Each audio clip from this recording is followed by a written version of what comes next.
bertanya, Prof. Untuk Ya, Dok Osen sendiri belum merespon chat dari core tinggi. Untuk itu, untuk presentasi sekarang ini, apakah tetap IB unggas dan IB babi dan sapi atau IB unggas terlebih dahulu nih?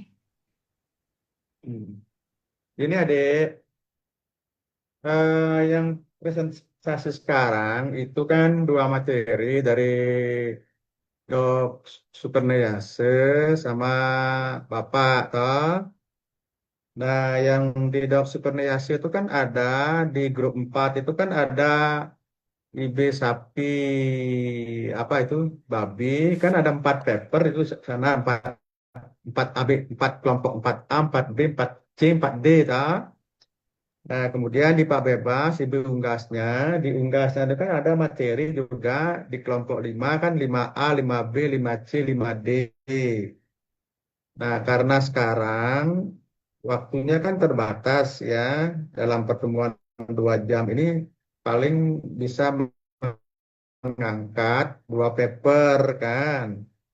Nah, untuk itu di kelompok 4 ya, di kelompok 4 yang semestinya kan ada dok dok Sukarnayasu mestinya ikut sekarang join di sini kan. Nah itu mempresentasikan ya 1 paper saja, pilih mana ya, maunya Pak Bebas yang kelompok 4 ya, eh, yang materinya bisa saja IB sapi atau IB babi, tampilkan 1 paper ya. Silakanlah siapa yang mewakili dari 4A, ya kelompok 4 A B C D. Nah, di kelompok 5 1 paper ya, diwakili 1 paper saja ya, kelompok 5 A, B, C, D itu siapa yang mewakili. Nah, itu ya dipresentasikan. Kita angkat 2 paper saja sekarang untuk presentasi. Ya, tolong disepakati untuk kelompok A, kelompok 4 siapa yang akan maju papernya, dan di kelompok 5 siapa yang akan maju papernya. Gitu Adek ya, paham Dek ya? Oke, paham, Prof. Nah, kemudian ya, kalau sudah paham, Adik ya, sekarang eh, di kelompok 4 ya, silakan tampil papernya satu ya, satu diangkat, entah kelompok 4A, B atau C atau D siapa saja boleh disepakati di sana. Kemudian eh, ambil waktunya ya 40 menit lah, ya 40 menit, 40 menit ya, 2 jam pertemuan ya. Nah, mulai dari presentasi sampai diskusi ya, silakan dipimpin sama kelompoknya. Pak Bebas nanti di terakhir-terakhir barangkali akan memberikan ulasan yang ada hal-hal yang belum tuntas, barangkali begitu ya. Oke, silakan adik yang kelompok 4, adik ya, kelompok 4 tampilkan paper ya. Sepakati dulu siapa yang akan mau tampil. Silakan dek, ambil alih waktunya sama kelompok 4 adik.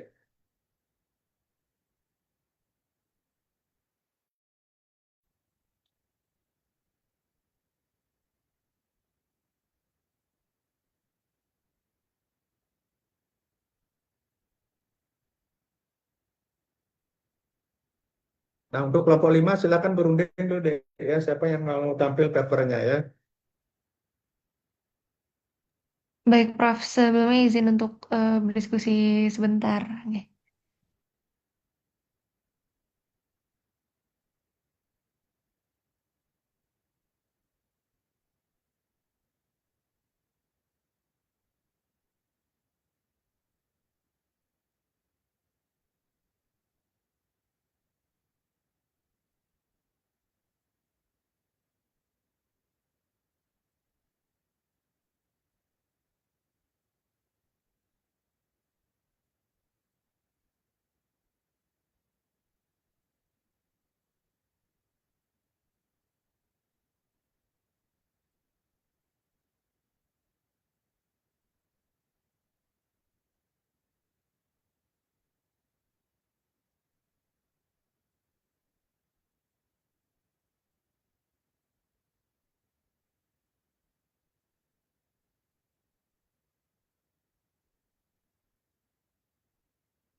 Apa suaranya Pak Ebas bisa jelas didengar, Dek?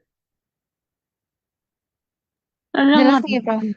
Jelas ya, ini ada hujan lebat sekali. Oke ya, syukurlah.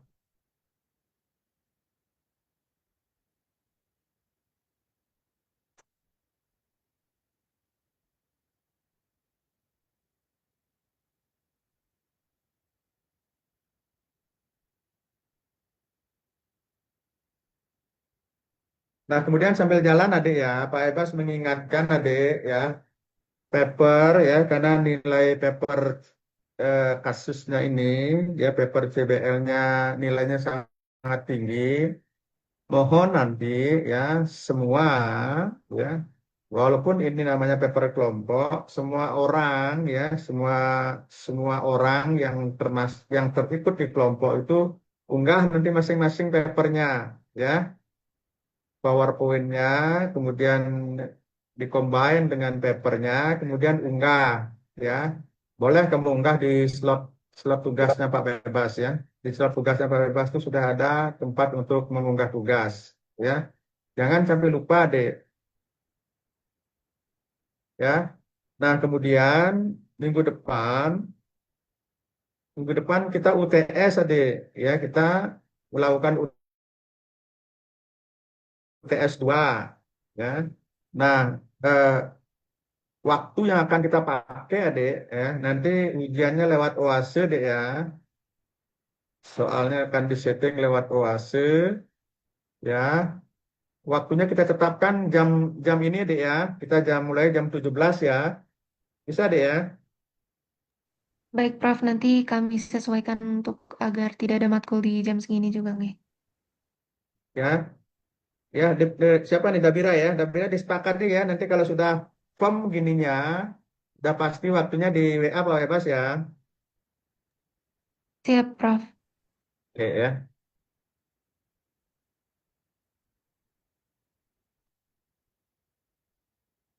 Baik, sebelumnya izin masuk, Prof. Apakah boleh izin share screen untuk kami dari kelompok C akan presentasi? Apa ini kelompok 4C dek Iya, benar, Dok. Mohon ya, maaf. Iya, Prof. silakan adek ya. 4C silakan digunakan waktunya ya.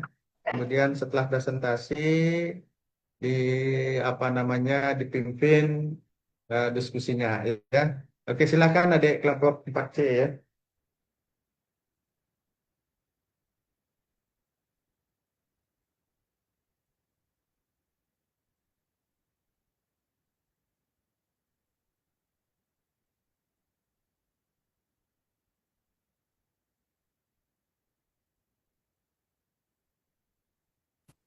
Baik, sebelumnya selamat sore kepada Prof. Bebas dan juga kepada teman-teman yang sudah hadir di room meeting hari ini.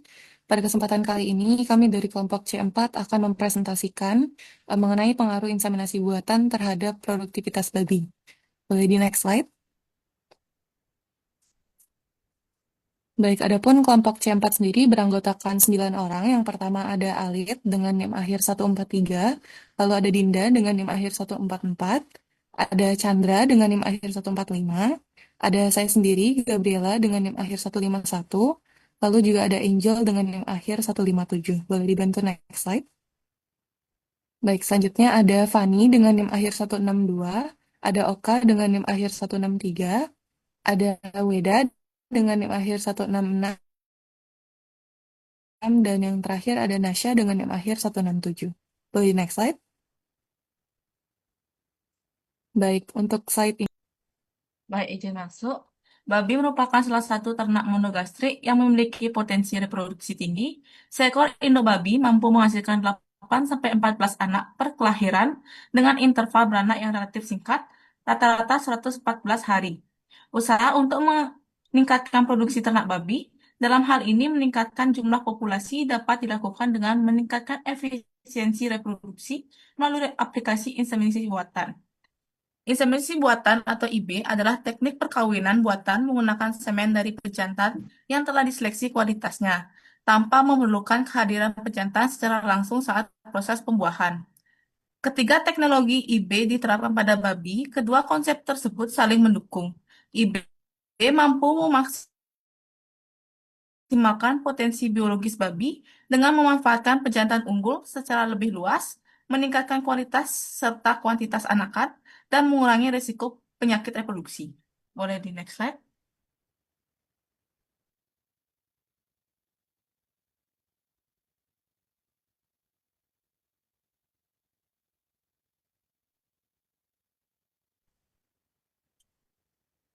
Baik, selanjutnya alur pelaksanaan inseminasi buatan. Yang pertama itu ada deteksi ekstrus. Itu mendeteksi siklus birahi, tanda-tanda estrus, dan mencari waktu yang sesuai untuk melaksanakan IB. Deteksi estrus adalah faktor penentu utama keberhasilan. Dengan siklus birahi babi biasanya terjadi setiap 18 hingga 25 hari. Rata-rata 21 hari. Tanda utama adalah standing heat atau babi betina, diam saat punggungnya ditekan atau diduduki, telinga berkedut, vulva membengkak dan memerah, serta keluarnya lendir yang keruh dan kental. Untuk hasil terbaik, IB biasanya dilakukan 2 kali, yaitu 12 jam dan 24 jam, atau 12 jam dan 36 jam setelah tanda estrus dimulai, karena ovulasi umumnya terjadi pada akhir masa estrus. Lalu ada koleksi semen. Mengoleksi semen pejantan babi yang menilai kualitas semen untuk memastikan semen sesuai standar. Semen pejantan babi dikoleksi umumnya menggunakan teknik hand method atau tangan berbalut sarung tangan atau menggunakan vagina buatan, meskipun ini lebih jarang digunakan. Semen yang dikoleksi segera diperiksa kualitasnya di laboratorium, terutama motilitas atau pergerakan dan viabilitas atau daya hidup spermatozoa untuk memastikan memenuhi standar. Lalu yang ketiga ada pengolahan. Pada tahap ini biasanya dilakukan penyaringan dan pengenceran semen. Semen disaring untuk memisahkan fraksi gel yang kental. Semen diencerkan menggunakan pengencer atau extender khusus seperti Batchfield Towing Solution atau BTS untuk meningkatkan volume dan memperpanjang daya tahan sperma. Pengenceran harus dilakukan dengan hati-hati untuk mempertahankan viabilitas sperma. Lalu ada penyimpanan. Penyimpanan semen sangat berpengaruh pada suhu dan lama waktu simpannya. Semen cair biasanya disimpan pada suhu rendah, biasanya sekitar 13 sampai 18 derajat karena tidak dapat dibekukan seperti pada ternak sapi. Untuk lama simpannya, itu semen cair biasanya disimpan dan digunakan hingga 3 sampai 5 hari sambil tetap dilakukan pengecekan kualitas harian atau motilitas. Yang terakhir ada proses inseminasi, ini dibagi ke dalam beberapa tahapan, yakni persiapan, pemasukan semen menggunakan kateter, fiksasi kateter, dan injeksi semen. Pada tahap persiapan itu, vulva betina itu dibersihkan, kemudian semen dimasukkan ke dalam saluran reproduksi babi betina menggunakan kateter inseminasi. Kateter dimasukkan dengan sudut kemiringan tertentu sekitar 30-40 derajat dan diputar perlahan, berlawanan arah jarum jam atau tipe spiral hingga terkunci di serviks. Lalu dilakukan injeksi semen, yaitu semen dari botol atau kemasan dibiarkan mengalir secara perlahan ke dalam serviks dan uterus sambil tetap memberikan rangsangan pada babi betina, misalnya seperti menekan punggungnya atau meniru proses perkawinan secara alami. Tolong next slide.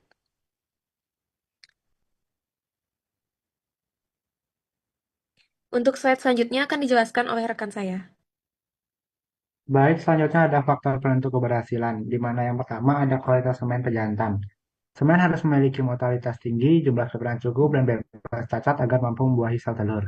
Yang kedua ada waktu inseminasi yang tepat, di mana IB harus dilakukan saat puncak birahi agar sperma bertemu pada ovum dan pada waktu yang paling subur.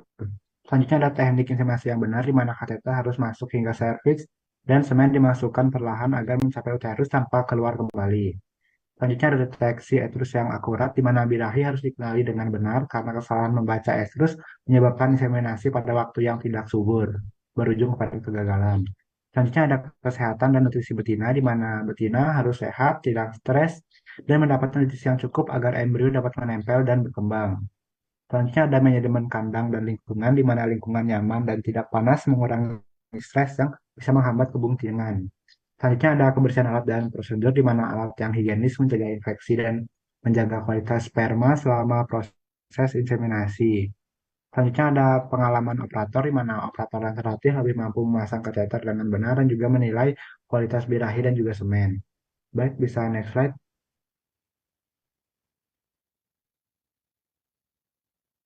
Baik, selanjutnya itu adalah pengaruh inseminasi buatan terhadap tingkat kebuntingan. Jadi inseminasi buatan atau IB itu merupakan salah satu teknologi reproduksi yang paling luas digunakan dalam industri peternakan babi modern karena kemampuannya meningkatkan efisiensi reproduksi, memperbaiki mutu genetik, dan mengoptimalkan pemanfaatan penjantan unggul. Nah, di sini ada dua pengaruh, ada pengaruh positif dan pengaruh negatif. Kita bahas yang pengaruh positif terlebih dahulu. Jadi pengaruh positif inseminasi buatan terhadap tingkat kebuntingan itu yang pertama semen berkualitas tinggi.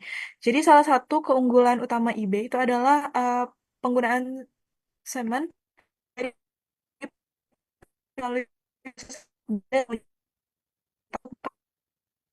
biologi dan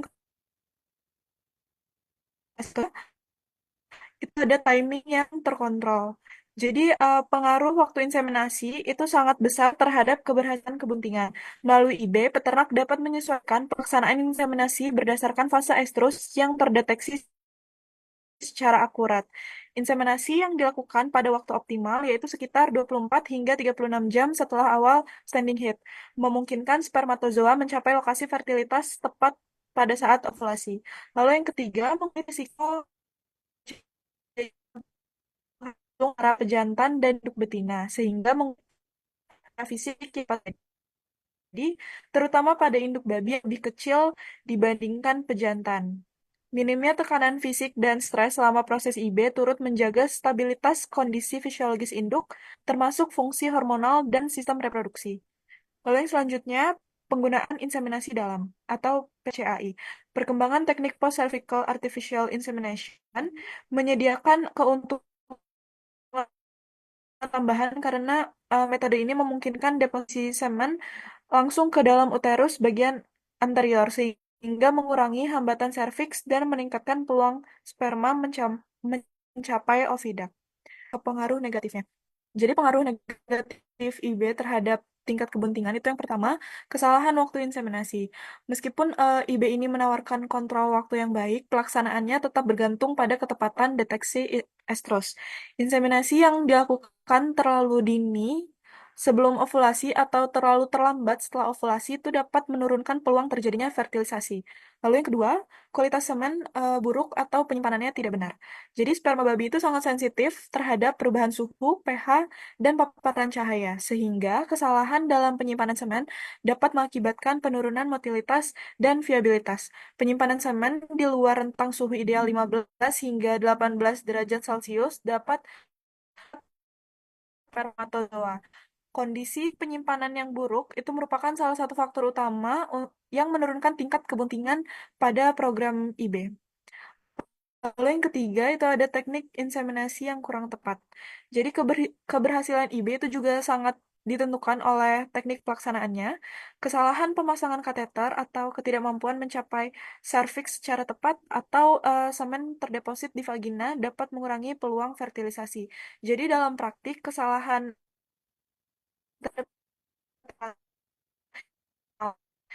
atau secara prosedur rasional itu sangat memungkinkan optimal. Lalu yang terakhir itu ada deteksi estrus tidak akurat.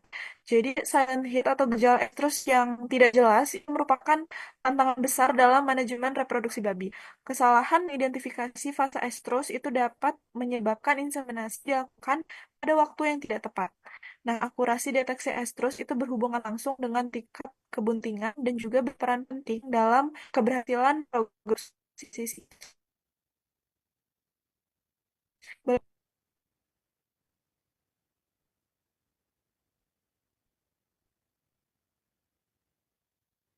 Baik, yang selanjutnya di sini ada pengaruh IB terhadap produktivitas reproduksi.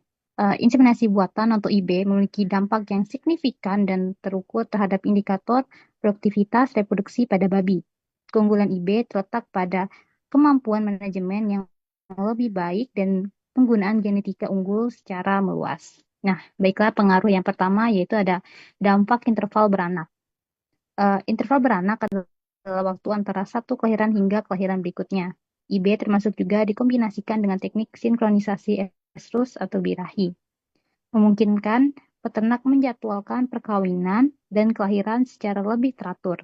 Dengan IB, peternak dapat mengolah periode weaning to estrus atau waktu dari penyapihan hingga birahi secara lebih efisien dan segera melakukan IB setelah penyapihan sehingga dapat membantu memperpendek interval beranak dan meningkatkan jumlah liter per induk per tahun. Lalu selanjutnya ada kelahiran hidup atau live birth. Menjamin semen yang digunakan adalah dari genetik unggul dan terjamin kesehatannya. Hal ini secara tidak langsung dapat meningkatkan kelangsungan hidup embrio dan janin, menghasilkan jumlah anak babi yang lahir hidup lebih banyak. Lalu selanjutnya ada efisiensi reproduksi. Meningkatkan efisien penggunaan genetik unggul secara masif. IB juga memungkinkan penentuan waktu atau timing inseminasi yang lebih akurat dibandingkan kawin alam, berdasarkan deteksi estrus yang optimal. Dan yang terakhir ada sinkronisasi atau birahi.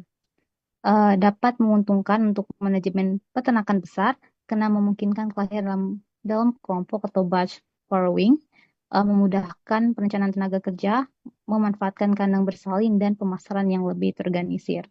Slide selanjutnya akan dijelaskan oleh teman saya. Terima kasih. Baik, berikutnya merupakan beberapa penyakit reproduksi yang dapat mempengaruhi. Pertama itu ada sepsis. Ini bisa menyebabkan abortus, kelahiran prematur, dan kematian fetus. Dan juga pada pejantan menyebabkan orkitis atau kualitas semen yang menurun dan bisa menular melalui perkawinan, semen, dan lingkungan. Selanjutnya ada leptospirosis. Itu untuk gejala utamanya bisa menyebabkan abortus di akhir kebuntingan, bisa stillbirth atau lahir mati, dan mumifikasi. Berikutnya juga ada menginfeksi uterus dan beban implantasi yang gagal. Selanjutnya merupakan adalah patogen dapat diejakulasi oleh pejantan, itu bisa menurunkan kualitas dari inseminasi buatan tersebut.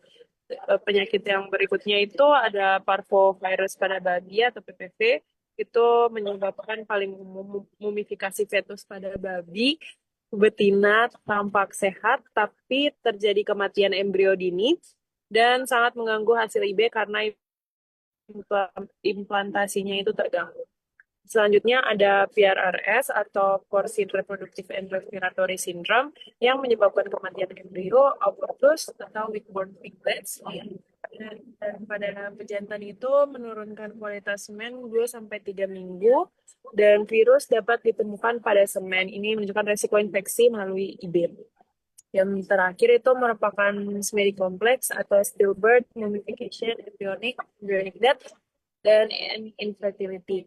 Ini disebabkan oleh seperti yang sudah dibilang virus, enterovirus, dan beberapa agen lainnya. Ini bisa menghambat implantasi dan meningkatkan embrio mati. Dan sangat mempengaruhi untuk efisiensi dari inseminasi buatan tersebut. Mungkin sekian yang saya sampaikan. Selanjutnya akan dijelaskan oleh rekan saya. Baik, selanjutnya ada keuntungan dari inseminasi buatan pada babi. Yang pertama itu genetika lebih unggul dan dapat cepat diperbaiki. Dengan inseminasi buatan, kita bisa memakai semen dari pejantan unggul tanpa perlu memeliharanya. Ini membuat perbaikan genetik berlangsung lebih cepat karena induk betina menerima materi genetik terbaik secara konsisten. Untuk keuntungan kedua, itu tingkat keputingan lebih tinggi dan stabil. Yang dimana inseminasi buatan ini dilakukan dengan teknik yang terkontrol, sehingga peluang keberhasilan pembuahan lebih tinggi dibanding kaum alami. Hasilnya tingkat keputingan juga akan lebih stabil dan jumlah anak yang dilahirkan juga akan merata. Keuntungan selanjutnya itu ada efisiensi biaya juga dan tidak perlu banyak pejantan. Yang dimana maksudnya inseminasi buatan mengurangi kebutuhan memelihara banyak pejantan, karena bisa menghemat biaya pakan, perawatan, dan bongkar. Satu pejantan unggul bahkan bisa menghasilkan banyak dosis semen untuk banyak bulan. Keuntungan selanjutnya itu mengurangi risiko penyakit reproduksi, di mana karena tidak ada kontak langsung antara pejantan dan betina, risiko penularan penyakit reproduksi dapat ditekan, prosesnya juga lebih higienis dan steril sehingga kesehatan ternak lebih terjaga. Keuntungan yang terakhir itu produktivitas ternak meningkat. Jadi jika genetiknya lebih baik dan tingkat perlindungannya lebih tinggi, otomatis produktivitas peternakan meningkat. Induk lebih sering mancing, anak lebih sehat, dan siklus reproduksi lebih efisien sehingga keuntungan usaha ikut meningkat. Mungkin selanjutnya akan dijelaskan oleh rekan saya. Baik, izin masuk. Jadi saya lanjutkan yaitu kerugian dan tantangan IB. Yang pertama, perlu tenaga terlatih. Jadi IB pada babi membutuhkan operator terlatih karena proses mulai dari pengambilan semen, pengolahan, pengisian extender hingga teknik inseminasi harus dilakukan dengan benar. Kurangnya keterampilan dapat menyebabkan kesalahan, penempatan semen, sanitasi yang buruk, atau waktu inseminasi yang tidak tepat, sehingga menurunkan keberhasilan kebuntingan dan meningkatkan biaya. Yang kedua yaitu deteksi birahi harus akurat. Jadi keberhasilan IB sangat bergantung pada deteksi birahi yang tepat waktu karena estrus pada babi berlangsung sangat singkat. Kesalahan atau keterlambatan deteksi membuat inseminasi dilakukan di luar masa subur, sehingga menurunkan efisiensi. Lalu yang ketiga, risiko kegagalan jika manajemen buruk. Manajemen yang buruk seperti higien yang kurang baik, penyimpanan semen yang salah, jadwal tidak konsisten, dan catatan reproduksi yang tidak lengkap, meningkatkan risiko kegagalan IB. Kondisi ternak yang kurang optimal akibat nutrisi, kesehatan, atau stres juga menurunkan keberhasilan meski teknik IB sudah benar. Lalu yang keempat, kualitas semen menurun saat penyimpanan. Semen babi biasanya disimpan dalam bentuk cair atau extended suhu terkendali. Bore sperm sangat sensitif terhadap suhu rendah dan fluktuasi, sehingga penyimpanan yang salah akan menurunkan motilitas, viabilitas, dan integritas membran yang mengakibatkan penurunan fertilitas setelah inseminasi. Next.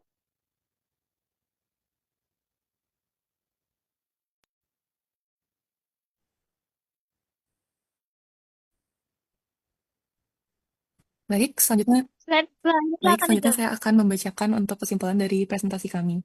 Jadi, inseminasi buatan ataupun IB pada babi merupakan teknologi reproduksi yang sangat efektif untuk meningkatkan produktivitas peternakan. Melalui penggunaan semen pejantan yang unggul, deteksi estrus yang kuat, dan teknik inseminasi yang tepat untuk meningkatkan efisiensi dari reproduksi babi. Meskipun demikian, keberhasilan dari IB ini sangat bergantung pada kualitas semen, waktu inseminasi, kebersihan alat, kesehatan induk, dan juga keterampilan dari operator. Tantangan seperti resiko kontaminasi semen, deteksi birahi yang tidak tepat, serta penyakit reproduksi perlu diperhatikan karena dapat menurunkan angka kebuntingan.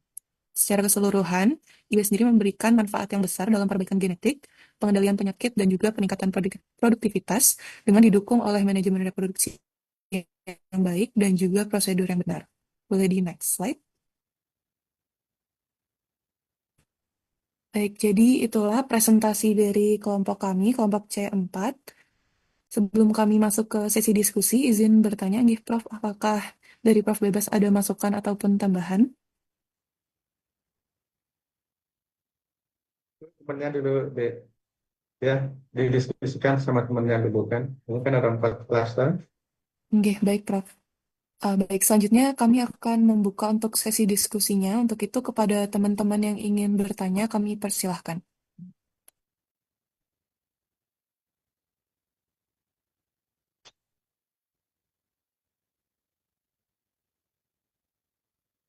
Silakan ada ditanya ya, yang berkait dengan inseminasi buatan pada babi.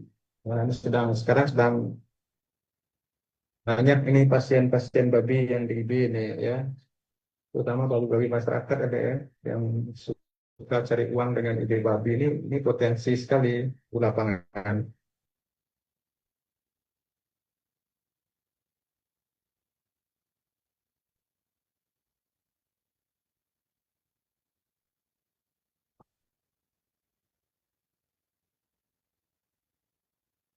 Halo, Dek. Silakan tanya, Dek. Baik, izin bertanya. Kak, Eh, silakan se- siapa di Grace ya. Nggih, Kak. Sebelumnya perkenalkan, saya Grace dari kelas C dengan NIM akhir 168. Saya ingin bertanya kepada kelompok C5, C4, mohon maaf.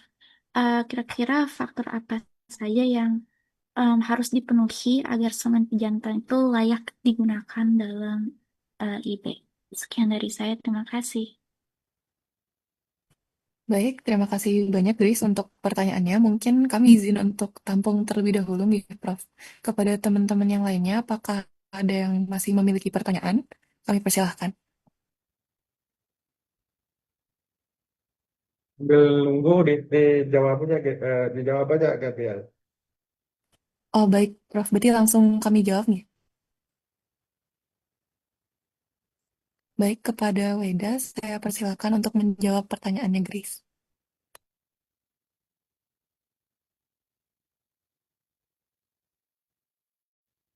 Pertanyaannya, faktor yang harus dipenuhi agar semen pejantan babinya itu layak digunakan dalam inseminasi buatan. Jadi ada beberapa faktor, diantaranya itu yang pertama ada status kesehatan pejantannya. Jadi dia tuh harus prima dan bebas dari penyakit menular, misalnya PRRS atau brucellosis yang dapat ditularkan melalui semen. Lalu yang kedua itu ada motilitas progresif. Jadi presentasi spermatozoa yang bergerak maju itu harus tinggi, umumnya di atas 70%. Lalu yang ketiga ada morfologi normal. Jadi presentase spermatozoanya yang memiliki bentuk normal harus tinggi, dengan cacat atau abnormalitas yang rendah. Lalu yang keempat, konsentrasi dan dosis. Jadi konsentrasi sperma itu harus memadai untuk memastikan dosis akhir IB mengandung jumlah sel sperma motil yang terstandarisasi. Biasanya itu 2,5 hingga 5 miliar sperma per dosis. Lalu yang terakhir itu ada daya tahan pasca pengenceran. Jadi semen harus mampu mempertahankan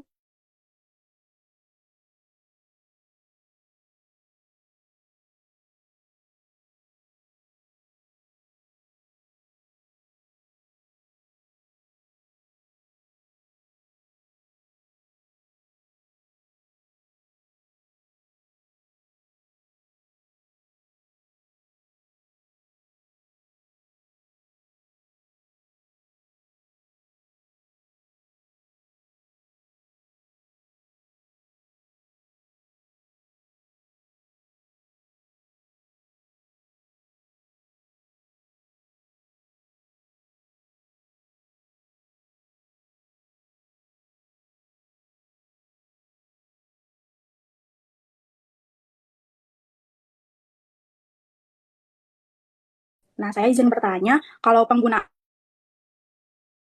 semen beku pada babi itu apa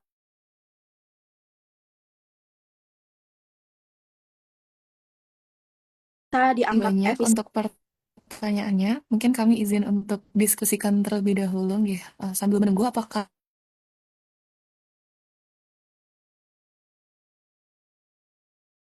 dari teman-teman yang lain.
Mohon maaf kepada Ocha, apakah pertanyaannya boleh diulang sekali lagi? Eh, izin mengulang pertanyaan. Jadi, saya pernah baca kalau spermatozoa pada babi itu sangat sensitif. Nah, izin bertanya, kalau untuk penggunaan semen beku pada inseminasi buatan di babi itu apakah benar-benar bisa dianggap efisien di lapangan atau tidak?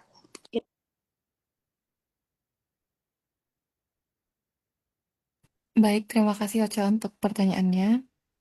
Mungkin kepada anggota kelompok kami, apakah sudah siap untuk menjawab?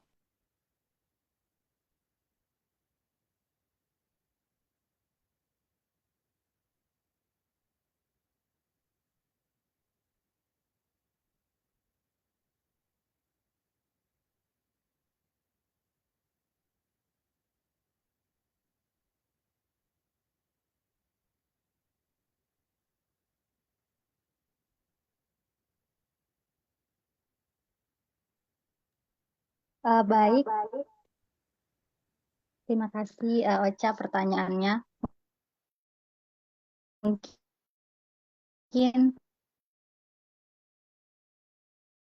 saya izin beku lebih efisien bisa efisien di lapangan. Ya, semen beku efisien jika manajemen lapangan dilakukan dengan baik. Di banyak peternakan besar dan program nasional, semen beku terbukti konsisten menghasilkan angka kebuntingan 60-70%, bahkan lebih tinggi. Namun dalam kondisi peternakan rakyat, angka kebuntingan sering lebih rendah, sekitar 40-55%. Mungkin saya akan sebutkan beberapa keunggulannya dan adapun kekurangannya. Yang pertama mungkin daya tahan lebih lama. Mungkin karena bisa disimpan bertahun-tahun dalam nitrogen cair tanpa menurunkan kualitas. Lalu distribusi mudah dan murah. Lalu ada kualitas yang terstandar. Dan yang terakhir itu mengurangi risiko penularan penyakit. Karena lebih aman dari perkawinan alam gitu kan. Lalu untuk kekurangannya mungkin deteksi birahinya kurang tepat gitu. Lalu ada teknik inseminatornya kurang tepat juga. Lalu yang ketiga ada mungkin penanganan semen yang salah dan lalu ada kondisi reproduksi induk yang uh, endometrial atau infeksi uterus ataupun nutrisinya buruk dengan kondisi tubuh itu BCS-nya di bawah 2,5. Lalu ada juga mungkin lingkungan dan stres, misalnya panas, kurang pakan, dehidrasi, sehingga ini menurunkan keberhasilan dari IB. Mungkin itu jawaban dari saya. Mungkin dari teman-teman saya ada yang bisa menambahkan.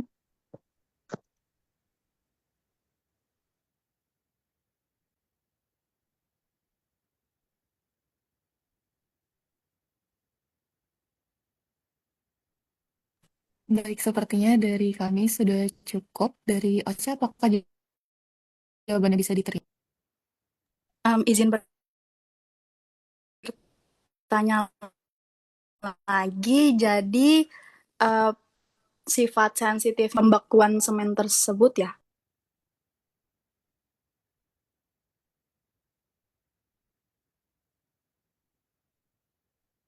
Mohon maaf, apakah boleh diulang?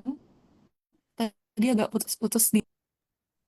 Tadi kan di jawabannya dijelaskan faktor yang mempengaruhi itu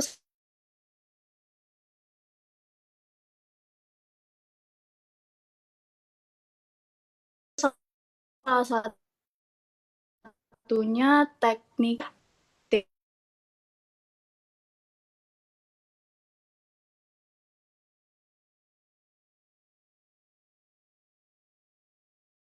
babi tersebut itu nggak akan mempengaruhi hasil semen saat proses Ini,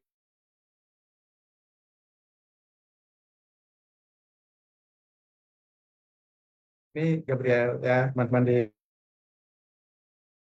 kelompok APT ya, semen babi ya, di dominansia maupun semen apa. Nah, dibandingkan dengan semen-semen yang lain. Nah, karena dia bersifat sensitif, bagaimana kalau dia dibekukan? Ya kan? Nah, kalau dibekukan, semen itu dalam rangka menunjang IB, apakah efisien atau tidak gitu, ya?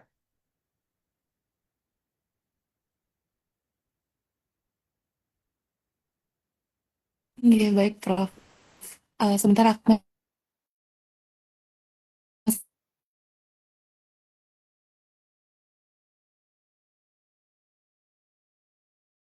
masih kami diskusikan.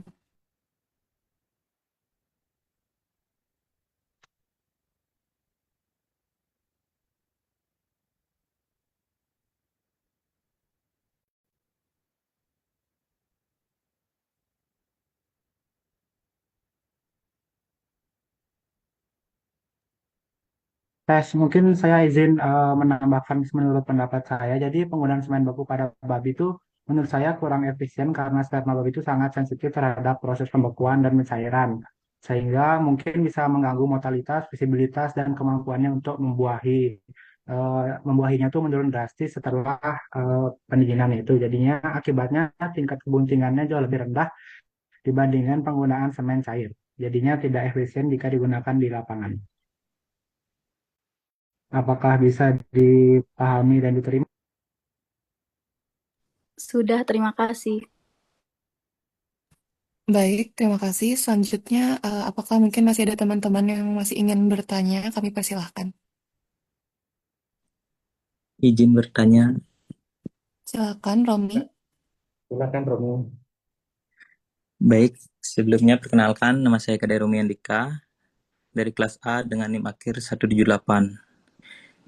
Ingin bertanya sedikit tentang inseminasi, yaitu mengapa pada saat pelaksanaan inseminasi buatan pada babi, khususnya ketika memasukkan kateter, sering atau terkadang terjadi pendarahan.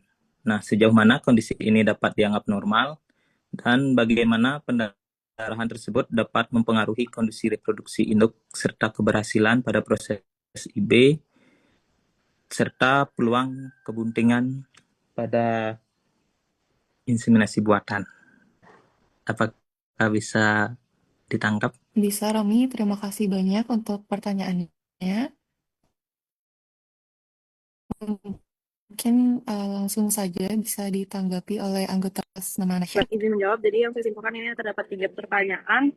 Yang pertama, di mana, jadi kalau perdarahan saat kateter IB itu ada beberapa kemungkinan. Jadi yang pertama itu karena ada iritasi atau goresan pada mukosa vaginanya.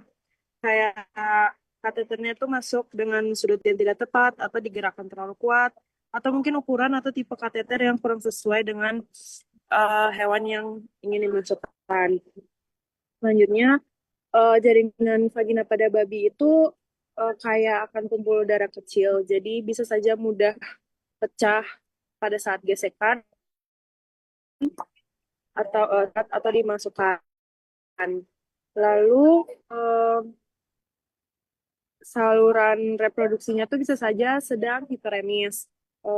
Mungkin pada saat di masa estrus itu vagina sampai cervix itu lebih basah, lebih merah, dan kayak lebih rapuh gitu, jadi mudah berdarah walaupun hanya terjadi gesekan ringan. Untuk tingkat, nah itu untuk pertanyaan pertama. Untuk tingkat kenormalannya itu bisa dibilang normal kalau jumlahnya itu masih sedikit, belum hanya berjak darah dan berhenti dalam beberapa menit, dan juga tidak keluarnya darah secara terus-menerus serta tidak diikuti dengan perubahan perilaku kayak gelisah ataupun merasa kesakitan yang berlebih. Nah, kalau yang tidak normal itu sebaliknya, kayak darahnya keluar terus disertai dengan nyeri yang kuat atau babi menunjukkan rasa stres, darahnya tetap keluar meskipun IB-nya sudah selesai,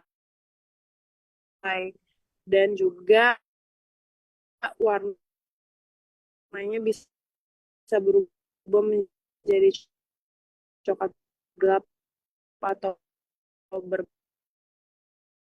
berbau. Itu menandakan adanya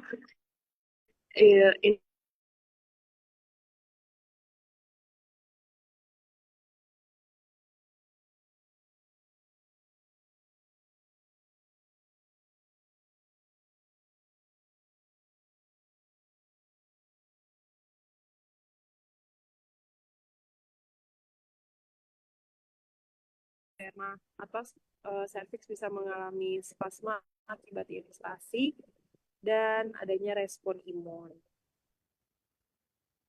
Apakah sudah terjawab, Romi? Dan apakah dapat dimengerti? Iya. Oke, sama. Baik, terima kasih kepada Romi karena sudah bertanya dan juga kepada Nasya karena sudah menjawab. Eh, eh, Sebelumnya izin di Prof karena sudah melaksanakan sesi diskusi, apakah dari Prof Bebas sendiri ada masukan ataupun komentar, entah itu untuk presentasi kami ataupun dari jawaban kelompok kami? Oke, baik, Gabriel ya sudah mimpin apa namanya jalannya diskusi apa namanya di babi ini ya. Eh, apa namanya ya PowerPoint ya sudah lumayan ya sudah mencakup apa yang pada tahapan-tahapan proses inseminasi buatan pada babi ya sudah lumayan kontennya sudah dapat ya ya. Nah, kemudian masuk ke dalamnya diskusi juga ya ada beberapa hal yang perlu di underline ya di garis bawahi ya ketika dipresentasi ya dipresentasi itu si itu ya sekutu presentasi itu ketika menyatakan bahwasannya estrus babi singkat itu enggak benar ya itu ya estrus babi itu 3 hari loh lama dia ya lama ya kemudian baik ya nanti sambil diskusi nanti kita gini kan. Nah, di sini ada 3 tanya ya, si Grace, kemudian Rosa sama Romi tanya ya. Si Grace kayaknya sudah tuntas ya dijawab ya. Ya Grace ya. Nah, kemudian si Rosa ya.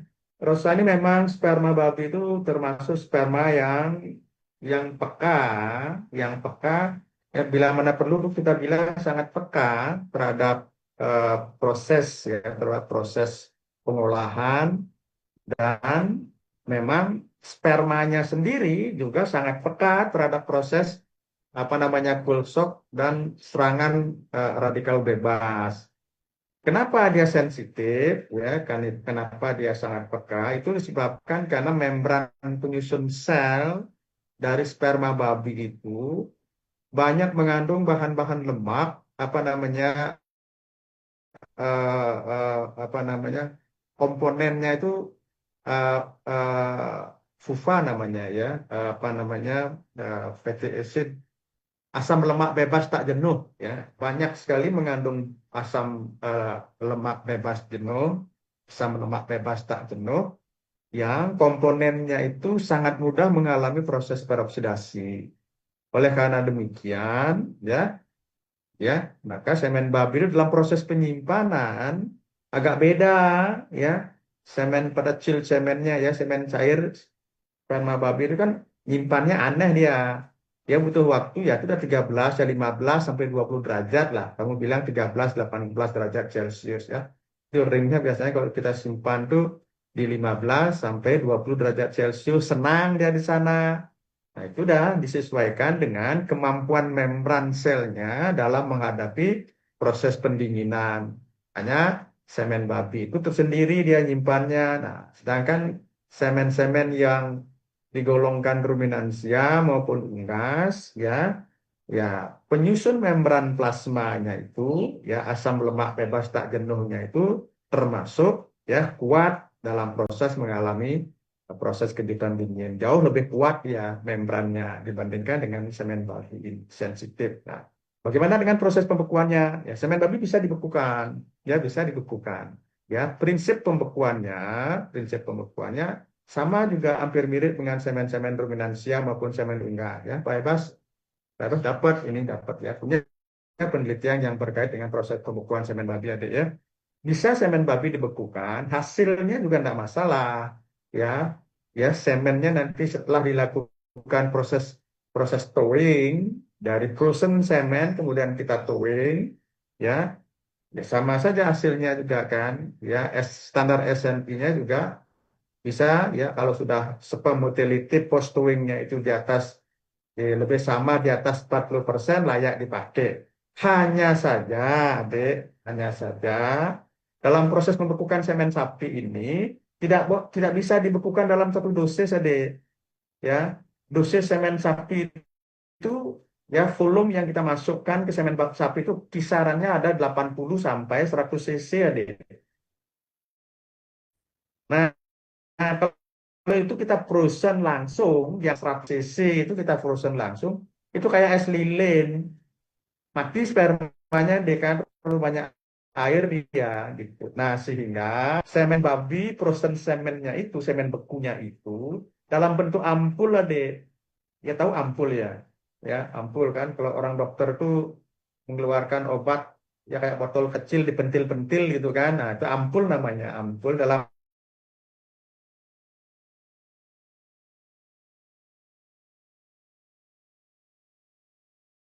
konsentrasi semen beku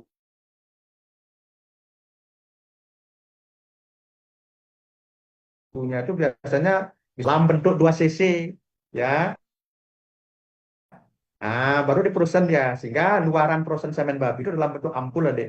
Nah, kemarin Pak Bebas semen babi itu dibekukan dalam bentuk straw ya, straw ya. Nah, biasanya bule yang di barat itu ya teman-teman di Eropa ya di peternakan babi maju, frozen semennya dalam bentuk ampul, isinya 2 cc. Konsentrasinya ya itu udah berkisar sekitar 5 miliar sel sampai 10 miliar sel. Nah, kemudian kalau mengaplikasikan dia semen yang dalam bentuk ampul ini dilakukan towing dulu, Adek.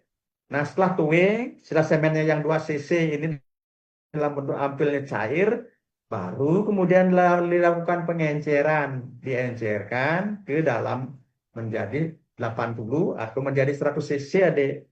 Nah, baru diibekan ya, masuk ke babi itu ya, volume semennya itu menjadi 80 sampai 100 cc, tetapi isi spermatozoanya 5 sampai itu dalam ampul itu isinya 5 sampai 10 miliar sel ya. Nah, kaitannya dengan pekerjaan di lapangan ya sekarang ini ya, semen beku itu, penggunaan semen beku di Indonesia maupun di tempat-tempat yang lain dibilang kurang efisien, Adik. Kenapa kurang efisien? Ya karena setelah melakukan towing di lapangan itu kemudian lah di lapangan mengencerkan,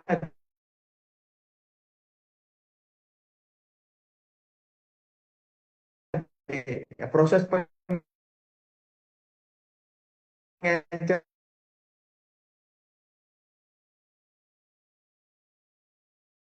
itu agak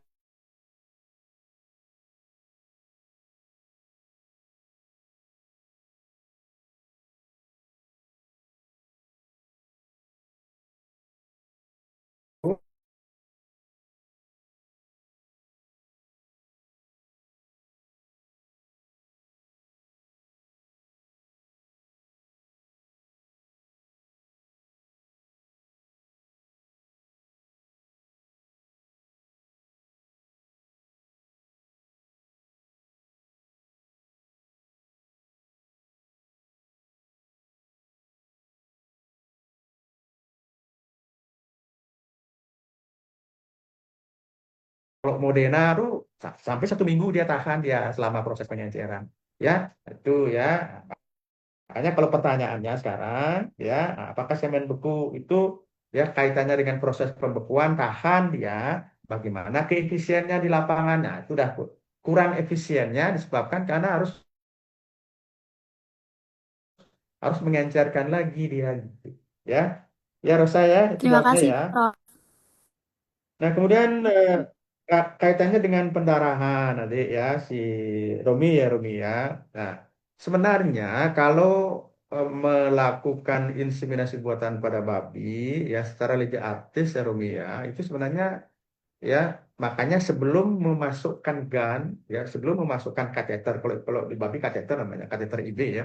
Sebelum memasukkan kateter, nah itu biasanya pada ujung kateter itu biasanya kita tumpahkan dulu sedikit semen babi kan sudah semen cairnya kan potong sedikit dulu. Nah, tumpahkan pada ujung gun biar ujung gunnya itu agak basah sedikit, Adik. Nah, kemudian asal asal memasukkannya itu secara just pelan-pelan, Adik. Itu jarang biasanya terjadi proses pendarahan. Kenapa jarang proses pendarahan? Karena di dalam saluran reproduksi betina itu ya sudah ada cairan, Adik. Cairan transparan itu yang dihasilkan oleh leleran estrus tuh kayak oli tuh, Dek. Licin sekali dia, ya. Asal ndak inseminatornya ndak gerasa gerusu gitu, nabrak-nabrak kayak ngendara sepeda motor, nabrak sana nabrak sini, pasti baik ya, pasti baik ya. Nah, ingat ketika kateternya sudah akan mulai mulai setelah kamu dorong kateternya, setelah dorong merasa tersumbat ya, nah tersumbat, kateter yang ujungnya kayak spiral itu agar bisa memasuki serviks, maka lakukan pemutaran berlawanan dengan arah jarum jam, Adik. Nah, kalau sudah diputar dengan berlawanan arah jarum jam, persis kalau kita memasukkan skrup, Dek. Enak sekali ya melintasi cincin-cincin serviks itu. Nah, kalau sudah masuk ke cincin-cincin CRP untuk memakai ujung gun yang berulir itu sudah masuk ke CRP, tarik aja dia. Tarik. Nah, kalau ngeblas dia lepas, nah berarti ujung kateternya itu belum mengenai CRP. Masukkan lagi, dorong dia dorong, kemudian putar berlawanan arah jarum jam. Ya, nah kalau sudah masuk apalagi semua semua ujung gunnya masuk. Kalau kamu tarik, ini dia, tidak lepas dia, ya berat ya. Nah, setelah itu baru kamu lakukan gitu. Andai memasukkannya kasar ya sampai berdarah ya. Nah, itu biasanya ini riskan, Adik. Riskan ketika ada proses pendarahan pada saluran reproduksi. Ingat, saluran reproduksi itu mempunyai flora normal, Adik. Ya, misalnya ada bakteri itu ada beberapa penelitian di kakak kelas kamu tuh ya, pada sapi, pada onta itu memiliki flora normal. Salah satunya ada E. coli di sana, deh. E. coli tetapi flora normal. Nah, ketika situasi alat kelamin di vagina itu berubah, karena ada darah, maka pH karena ada proses pendarahan, pH di saluran vagina akan berubah, deh. Nah, seandainya pH berubah, maka ya flora-flora normal ini akan berubah sifat ya. Kolinya yang tadinya bersifat flora normal akan menjadi flora patogen ya, ya. Malah justru itu yang menimbulkan keradangan vaginitis, cervicitis. Nah, kalau sudah itu terjadi, jelas proses kebuntingan pasti nggak jadi ya, Dek, ya, bengkak gitu. Nah, makanya ketika adik melakukan IB, ya IB apapun, ya terutama pada IB sapi ya, Dek. IB sapi, ya. Gan pada sapi itu mempunyai plastik sheet namanya, Dek. Ada penutup gan di ujungnya itu. Ketika kamu setelah selesai melakukan IB, ya kemudian cabut, nah, toleh di ujung gannya itu, Dek. Kalau kamu masukkan gan secara tidak legis artis, atau atau ketika kamu memasukkan gan, sapinya meronta. Tapi kalau babi jarang, Dek. Jarang begitu babi standing head dia, siap mau kawin, degang dia, diam dia. Dimasukkan gan malah menikmati dia, diam, ekornya lagi naik-naik lagi gitu. Sapi, kalau sapi agak beda dikit, Dek. Walaupun dia estrus, ketemu orang beda, ya beringas dia, ya. Nah, nanti umpama kamu nepok ya terlalu nepok pantatnya itu terlalu keras ya, ya. Nah, kemudian gan sudah masuk, meronta dia, ya meronta, belok punggungnya gitu kan alat kelaminnya. Nah, itu ketika berbelok itulah yang menyebabkan ada apa namanya benturan ujung gan dengan alat reproduksi. Nah, itu mengakibatkan pendarahan. Nah, ketika terjadi proses pendarahan, nah itu udah flora normal yang ada pada. Ingat, deh, semua saluran reproduksi itu ada flora normalnya, deh, ya. Ya, teman-teman kamu banyak yang melakukan penelitian di mikrobiologi yang kemarin ini apa itu onta, kalau nggak salah itu kan onta itu ada flora normalnya, Staphylococcus. Nah, itu ketika nanti flora normal itu terjadi proses perubahan pH akibat adanya darah, karena pH itu berubah, nah sehingga flora normal itu berubah menjadi patogen. Ya. Ya Rumi ya, paham ya Rumi.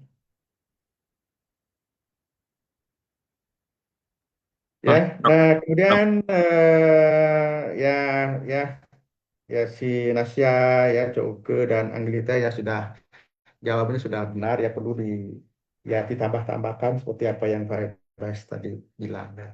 Ya, demikian ya Gabriel ya, penjelasannya tambahannya Pak Bebas ya Gabriel, ya mohon Ini, ditutup eh, ininya karena waktu ya, biar kelompok 5 bisa presentasi Gabriel ya. Terima baik kasih Prof. Gabriel. Ya, terima kasih banyak Prof untuk masukannya.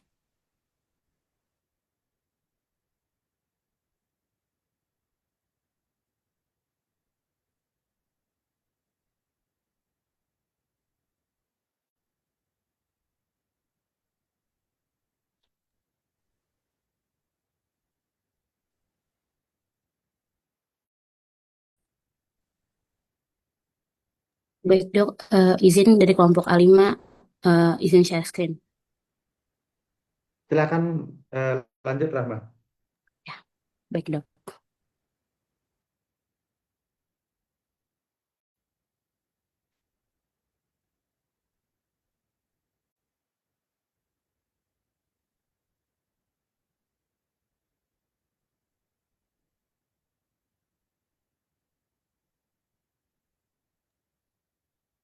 Sebelumnya, selamat sore Prof.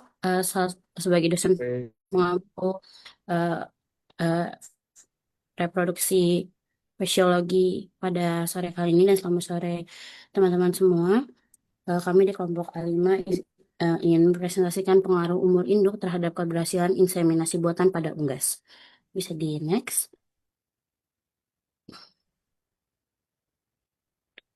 Eh, Sebelum masuk ke presentasi, izinkan saya memperkenalkan anggota dari kelompok kami. Yang pertama itu ada Nicholas Timothy Gunanta dengan NIM 22075, Devalina Jara Jaswat dengan NIM akhir 001, Nikita Rahmadi Sinta Putri dengan NIM akhir 071, Ida Ayu Chandra Nareswari dengan NIM akhir 109, Stefani Jessica Hadinoto dengan NIM akhir 060, Nika Dek Dwi Wiratningsi dengan NIM akhir 146, Dewa Made Bagus Dewantara dengan NIM akhir 155, dan Ika Dek Romi Andika dengan NIM akhir 176. Bisa di next. Selanjutnya merupakan pendahuluan. Jadi teknik inseminasi buatan pada unggas merupakan teknik kawin suntik di mana semen yang sudah ditampung disuntikkan ke dalam vagina unggas betina sehingga dapat terjadi pembuahan ke sel telur di infundibulum yang telah dilepaskan dari ovarium. Umur induk merupakan salah satu faktor biologis utama yang mempengaruhi keberhasilan inseminasi buatan pada unggas. Secara fisiologi, induk muda memiliki sistem reproduksi yang belum sepenuhnya matang, termasuk penurunan ovidu, kualitas ovum, dan stabilitas hormonal. Bisa di next. Selanjutnya, pengaruh umur induk terhadap kualitas oosit yang akan dijelaskan oleh rekan saya. Baik, izin masuk. Selanjutnya saya akan menjelaskan pengaruh umur induk terhadap kualitas oosit. Umur induk betina ini sangat berpengaruh terhadap kualitas oosit atau sel telur yang dihasilkan. Pada induk yang masih muda, oositnya biasanya lebih kecil dan belum matang sempurna, sehingga peluang untuk terjadi pembuahan itu juga lebih rendah. Pada induk yang berada di umur produktif, kualitas oositnya ini justru yang paling bagus dan lebih stabil. Ukurannya optimal dan peluang sukses fertilisasinya lebih tinggi. Ini umur terbaik untuk inseminasi buatan. Pada induknya yang sudah tua, ukuran telurnya itu memang bisa lebih besar, tapi kualitas bagian dalamnya itu menurun. Misalnya membran oositnya lebih lemah dan komposisi albumennya itu kurang stabil. Hal ini bisa menurunkan keberhasilan IB.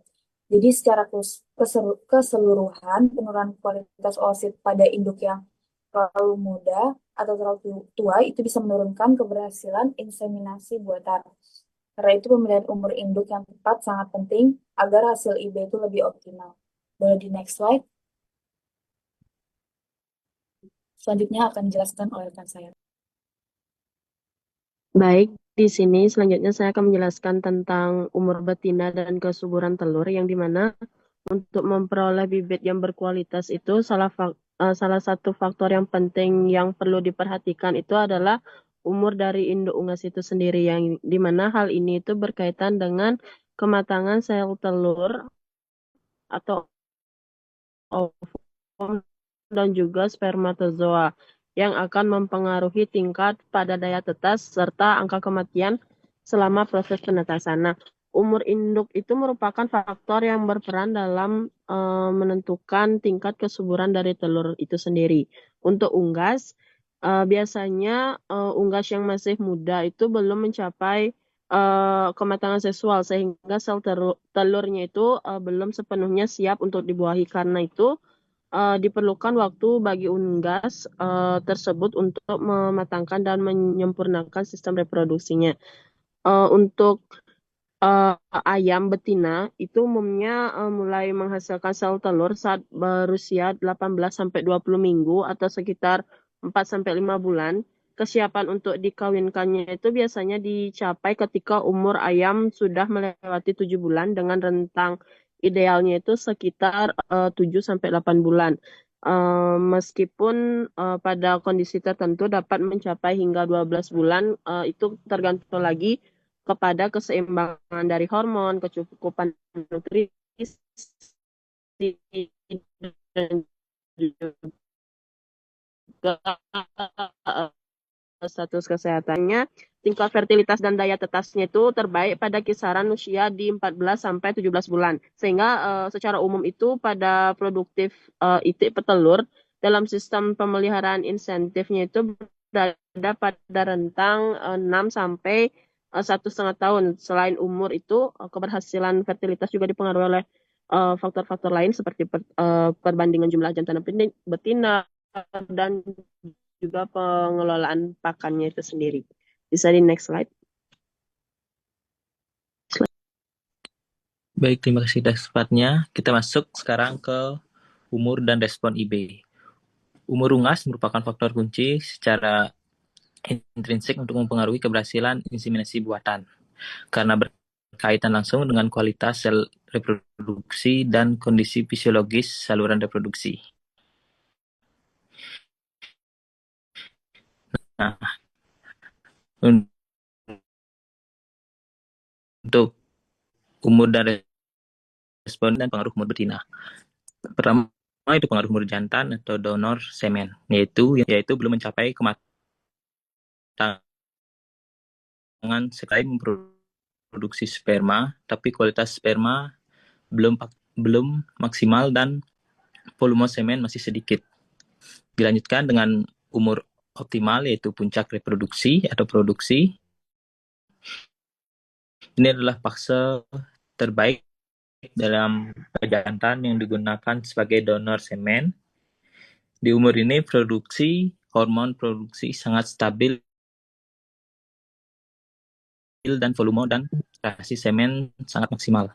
Motilitas semen sangat tinggi dan angka abnormal, yaitu pada akhir masa produktif dari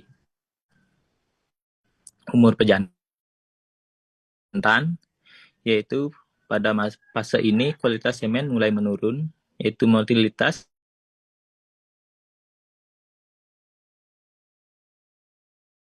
turun, terjadi lebih banyak sperma abnormal atau di semen tersebut. Dilanjutkan dengan pengaruh umur pada betina atau pada faktor semen, yaitu yang pertama waktu dan fase produksi. Stabil akan memberikan respon IB yang terbaik. Sebaliknya, betina yang tidak terlalu muda atau terlalu tua cenderung memiliki tingkat fasilitas yang lebih rendah.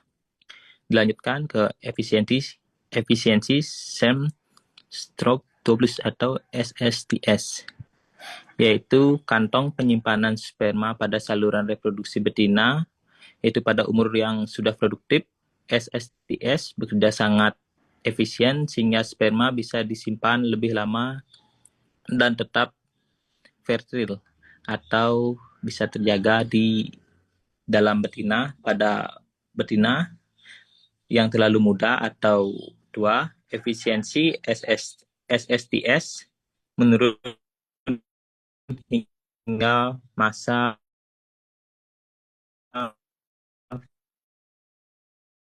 fertil lebih pendek. Dilanjutkan ke puncak produksi, yaitu pada umur optimal ini yang paling baik, hormon yang stabil dan respon yang sangat baik terhadap sperma yang akan masuk. Ini membuat peluang fertilitas dan daya tetes yang lebih tinggi. Yang terakhir yaitu pada fase akhir produktif, yaitu kualitas ovum belum konsisten, sementara di akhir masa produktif ini kualitas ovum menurun dan kapasitas penyimpanan sperma melemah. Kualitas penyimpanan sperma menjadi melemah. Keduanya berpengaruh pada penurunan persentage telur yang ventril. Bisa next slide. Nah, selanjutnya akan dijelaskan oleh teman saya. Terima kasih. Baik, izin masuk. Berikutnya adalah dampak umur pada fertilitas. Fertilitas unggas dalam inseminasi buatan dipengaruhi oleh banyak faktor, salah satunya umur. Pada unggas jantan, dengan usia muda, jumlah sperma cenderung sedikit dan motilitasnya belum optimal, sehingga tingkat pembuahannya rendah. Pada usia dewasa, unggas berada pada fase produktifnya sehingga menghasilkan sperma dengan volume banyak dan aktif. Pada usia ini, fertilitas tinggi, dan usia ini merupakan usia yang baik untuk dilakukannya IB atau inseminasi buatan. Unggas dengan umur tua kurang lebih dari 3 tahun mengalami penurunan kualitas sperma dan gerakan sperma lemah, serta penurunan fertilitas sehingga tidak dianjurkannya untuk melakukan IB. Berikutnya, pada unggas betina yang muda belum mengalami pematangan reproduksi sehingga bila dilakukannya IB, peluang pembuahan masih rendah. Biasanya telur masih belum stabil kualitasnya. Unggas betina dewasa merupakan usia produktif untuk unggas melakukan IB, sehingga karena sistem reproduksinya sudah matang sehingga telur yang dihasilkannya berkualitas, mudah dibuahi, dan tingkat fertilitasnya tinggi.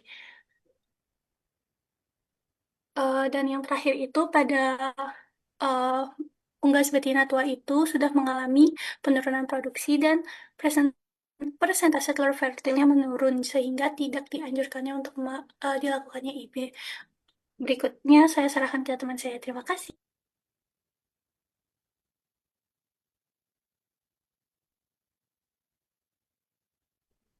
Baik, izin masuk.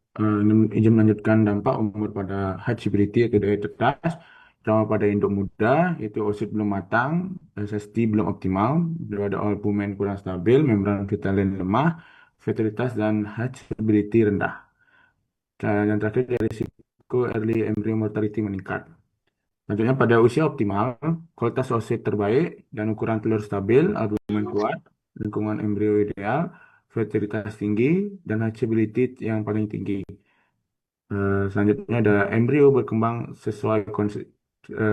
konsisten. Dan pada induk tua, di sini telur lebih besar, namun kualitas internal menurun, albumen encer, dan membran vitalin meremah, fertilitas menurun, dan banyak late embryo mortality. Yang terakhir ada hatchability menurun signifikan. Sekian dari saya dan juga teman saya.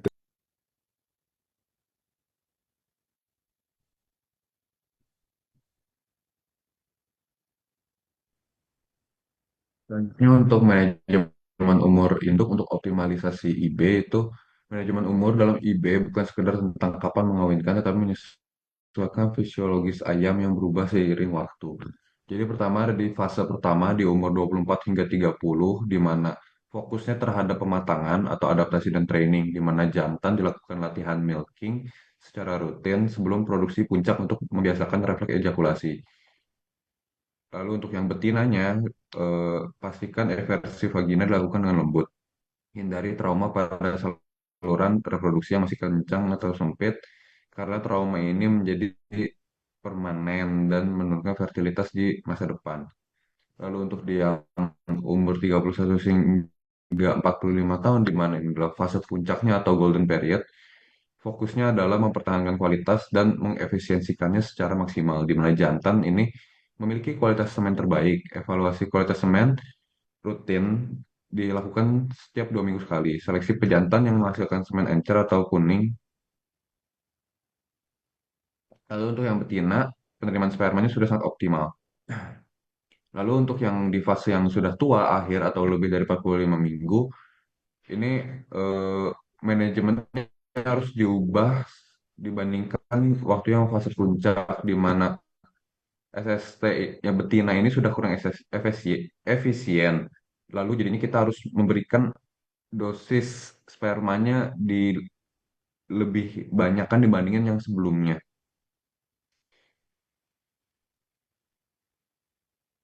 Selanjutnya akan dijelaskan oleh teman.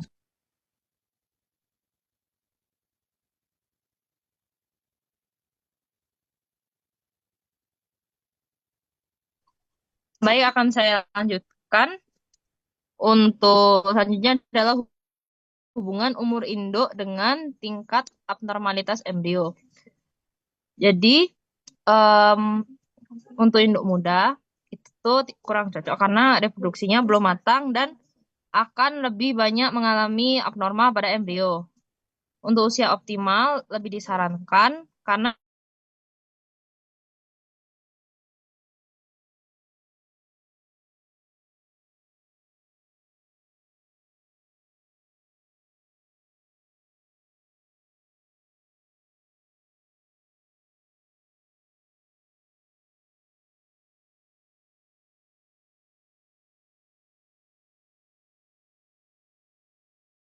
atau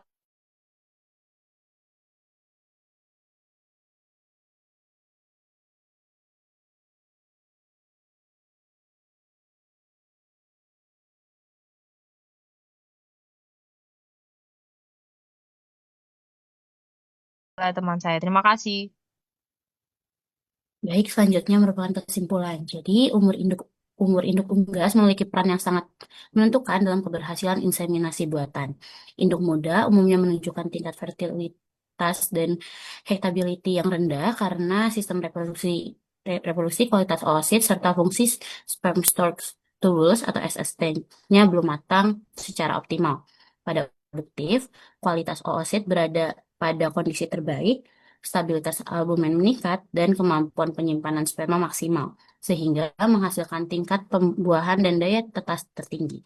Sebaliknya, induk tua mengalami penurunan kualitas internal telur, melemahnya membran fetilin, serta menurunnya efisiensi SST yang secara keseluruhan menurunkan fertilitas dan meningkatnya resiko kematian embrio.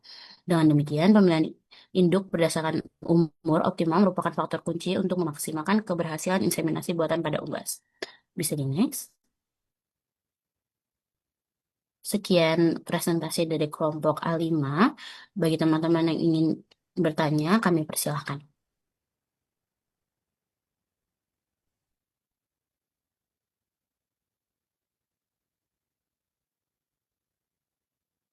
Silakan ada. Izin bertanya. Ya, Baik, terima kasih Prof. ya, silakan. Sebelumnya perkenalkan, saya Komang Tribuana Aditya Suparida dengan NIM akhir 041. Di sini saya izin bertanya, jelaskan bagaimana sih perubahan dari kualitas albumin pada induk tua itu dapat menyebabkan peningkatan late embryonic mortality dan meskipun telur yang dihasilkan itu berkurang lebih besar. Mungkin sekian pertanyaan saya, apakah sudah jelas? Sudah jelas, Adit. Baik, untuk itu kami tampung terlebih dahulu. Kepada teman-teman yang lain, jika ingin bertanya, kami persilahkan. Izin bertanya. Baik, Angga, dipersilahkan. Sebelumnya, perkenalkan, saya Anggariani dengan NIM akhir 035. Tadi sempat disebut terkait membran vitelin. Mungkin izin bertanya, uh, pada umur induk yang berbeda itu, gimana sih perubahan struktur membran vitelin dapat mempengaruhi keberhasilan dari penetrasi sperma dan peluang untuk pembuahannya? Apakah bisa dimengerti? Bisa diterima, Angga. Oke, Untuk itu, kasih. kami tampung terlebih dahulu. Kepada teman-teman yang lain yang ingin bertanya, dipersilakan. Izin bertanya. Ya, baik, Bia, dipersilahkan. Perkenalkan, saya Dede Salsabila dengan NIM akhir 044. Pertanyaan saya, mengapa induk muda dengan oosit belum matang itu sering mengalami early embryo mortality setelah IB, meskipun sperma yang digunakan berasal dari penjantan pada umur optimal? Terima kasih. Baik, eh, untuk itu terima kasih Bia atas pertanyaannya. Untuk itu jawaban akan dijawab oleh rekan saya.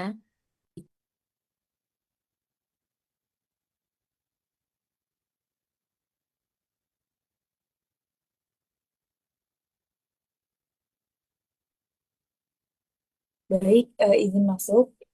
Saya akan menjawab pertanyaan dari dia tadi, yang mengapa induk muda itu dengan oosit belum matang sering mengalami early embryo mortality setelah IB. Induk muda ini sering memiliki oosit yang belum sepenuhnya matang secara fisiologis. Hal ini bisa disebabkan oleh sitoplasma oosit belum siap melakukan pembelahan awal, sehingga zigot itu gagal berkembang. Lalu kandungan air maternalnya itu belum stabil, menyebabkan gangguan pembentukan struktur awal. Dan juga membran epiteliumnya ini terlalu tebal dan kaku, membuat fertilisasi bisa terjadi, tetapi perkembangan dini ini terganggu karena masalahnya terletak pada kualitas oositnya. Walaupun sperma berasal dari pejantan umur yang optimal, embrio ini tetap mudah mati pada tahap awal. Baik, sekian jawabannya. Apakah dari Bia sudah dapat dipahami? Terima kasih, sudah dapat dipahami.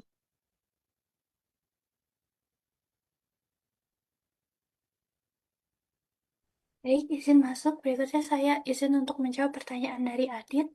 Tadi itu pertanyaannya bagaimana perubahan komposisi albumen pada telur induk tua meningkatkan late embryonic mortality. Izin menjawab, itu pada induk tua albumen menjadi lebih encer, itu dikarenakan berkurangnya protein ovalbumin dan ovomucin.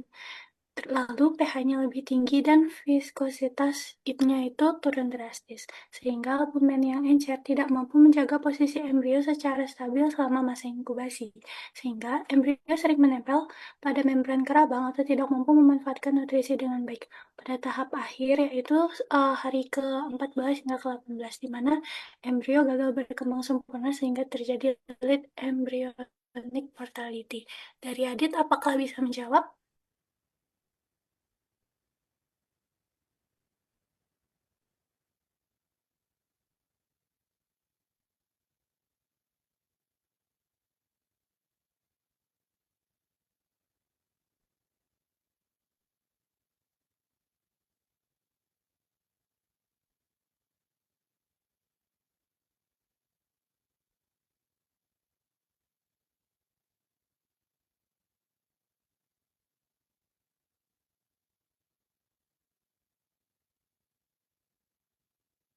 Baik, izin masuk, izin menjawab untuk pertanyaan dari Angga tadi mengenai mengapa induk muda itu menunjukkan early embryonic mortality lebih tinggi daripada induk tua, meskipun oosit induk tua itu lebih berkualitas. Nah, eh, eh, induk muda itu memiliki oosit yang belum matang sepenuhnya. Jadi membran FM-nya itu masih lemah. Jadi kayak lapisan perivitelinnya itu tipis dan mekanisme pertahanan embrionya itu juga belum optimal. Dan hasilnya setelah fertilisasi itu embrio itu sering gagal berkembang pada 24 sampai 42 jam pertama.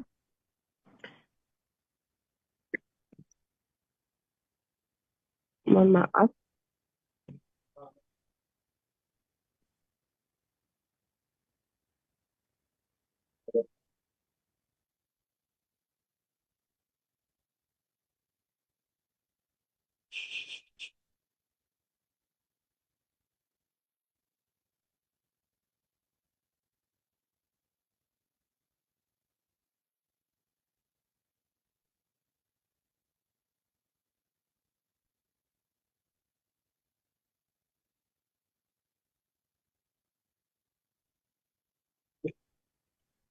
Baik, mohon maaf. Tadi ada sedikit kendala. Jadi, eh,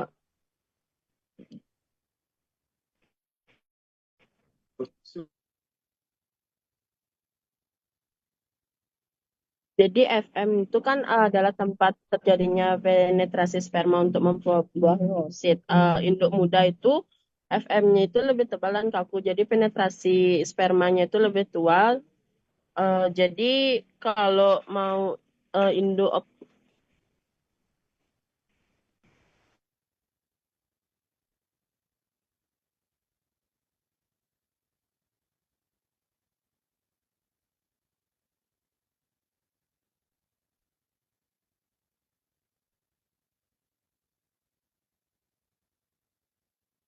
mohon maaf, izin untuk mengulang karena ada sedikit kendala di sinyal, jadi tidak terlalu terdengar.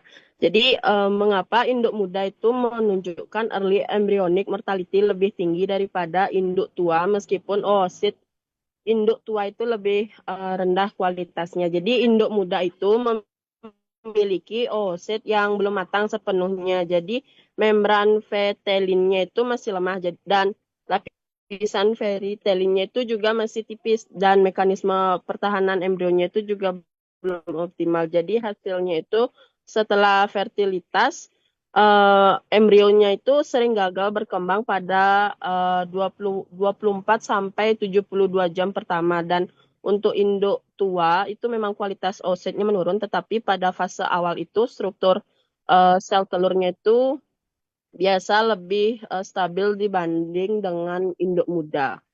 Sehingga kematian dini pada embrionya itu justru lebih rendah.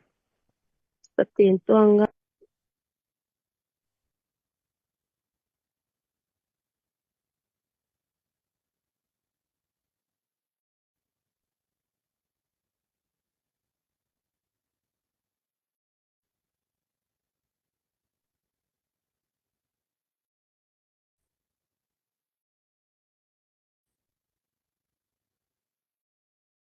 Baik, sudah bisa diterima dulu. Terima kasih. Baik, terima kasih Angga atas pertanyaannya. Dari kelompok kami sudah melakukan sesi diskusi, Dok.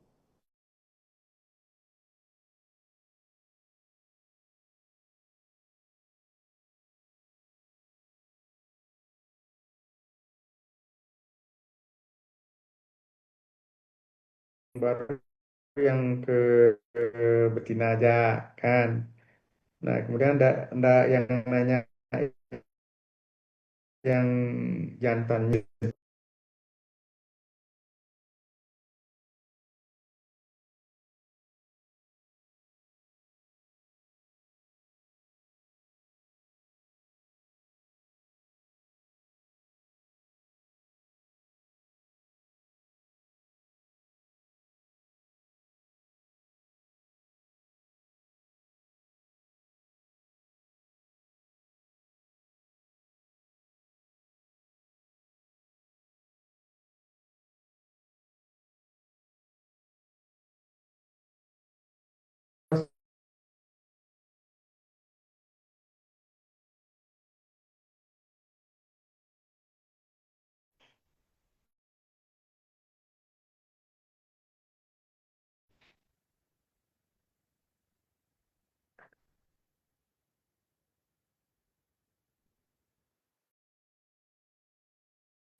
Siapa yang dibaca sama Romi? SST itu apa? Apa perannya, Mi? Izin masuk, Bro.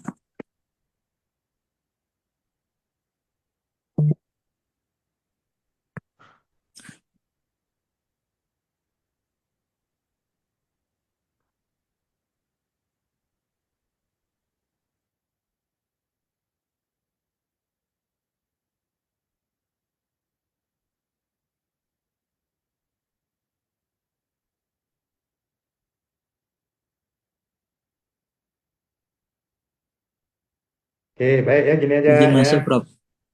Ya, silakan. Siapa nih, Romi? Nggih, Bro. Ya, SST nikel kayak tempat untuk penyimpanan sperma dalam jangka waktu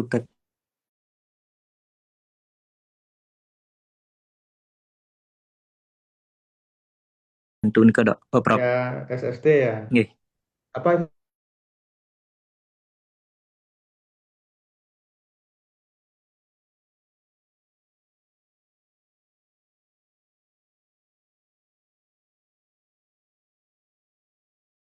ya.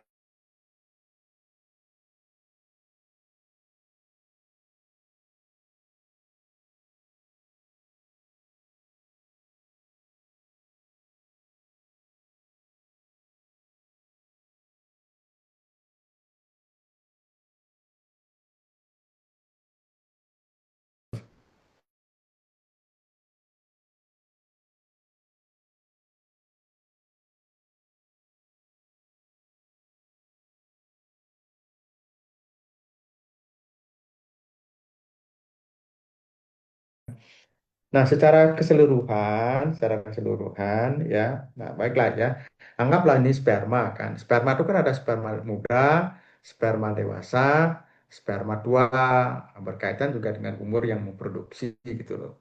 Nah, ketika spermanya masih muda, masih muda, itu kan sperma itu untuk bisa membuahi baik sperma maupun sel telur untuk bisa membuahi. Nah, misalnya sperma untuk bisa membuahi ya harus bagian-bagian sperma itu bisa menembus ya bisa untuk bertemu kan. Fertilisasi itu kan tempat temu antara inti sel jantan dengan inti sel telur kan gitu kan. Inti sel jantan itu dibawa oleh sperma berada di kepala sperma.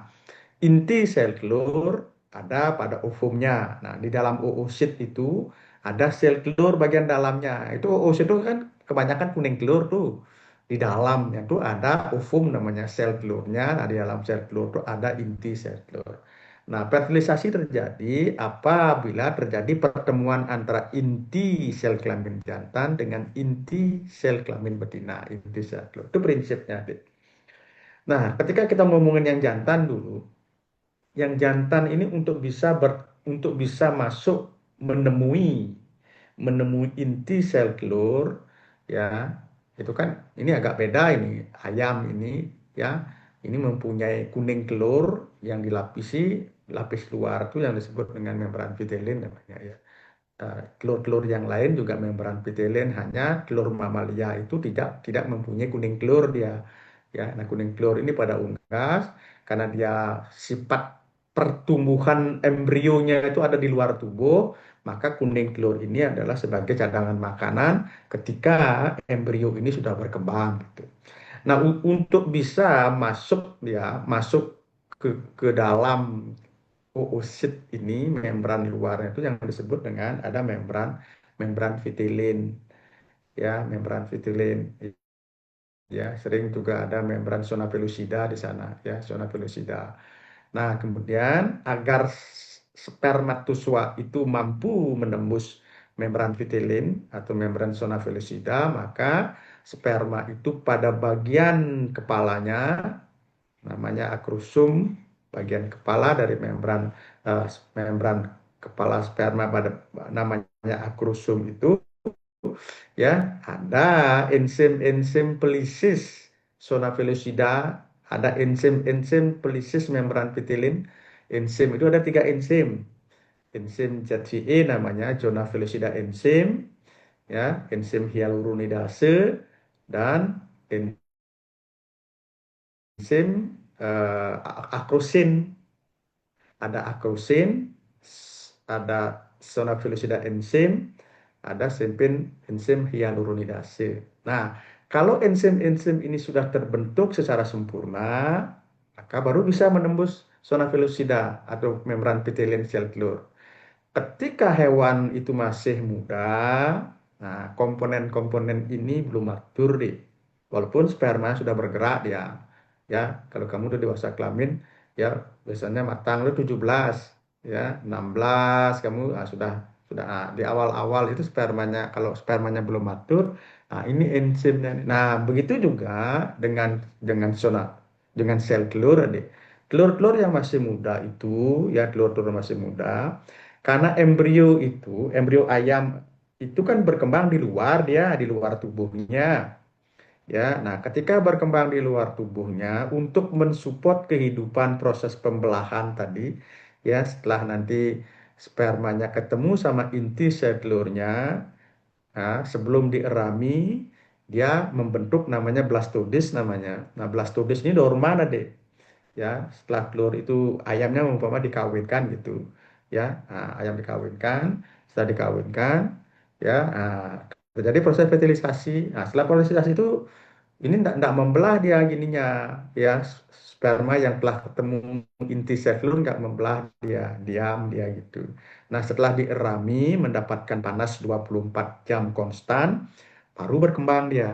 Berkembang ini. Nah, dalam proses perkembangan inilah ya, telur-telur ayam yang masih muda ya, itu belum sempurna deh. Ya, untuk bertumbuhnya ini banyak faktor dibutuhkan untuk menjadi dari pembelahan sel, 2 sel menjadi 4 sel, merura, blastula, ya, kemudian menjadi embrio, ya, setelah embrio terus berkembang, menjadi fetus, baru baru netas gitu.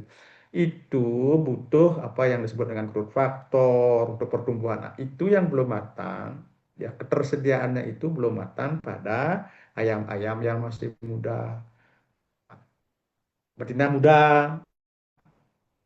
yang jantan muda, enzim-enzim untuk bisa menembus itu belum matang dia. Ya, sperma muda tuh sudah larinya udah jenget, larinya tuh udah. Itulah itu ya. Di telur muda itu yang belum matang, adik, sehingga tidak mensupport ya ketika dia akan mau berkembang, tidak support growth faktornya masih rendah. Itu makanya ada kematian embrio dini dia. Begitu juga dengan ayam-ayam yang tua, deh. Ya, sperma tua juga gitu. Saudara mulai kan. Kalau sperma tua itu di akrosomnya dia mulai ada flak dia. Ya, bocor-bocor akrosomnya gitu, sehingga mulai dah merembes-merembes gininya ya, tidak terjadi proses sempurna akrosomnya. Di telur tua juga gitu. Ya, yang tadinya di masa muda, di masa produktifnya umur 31, 40,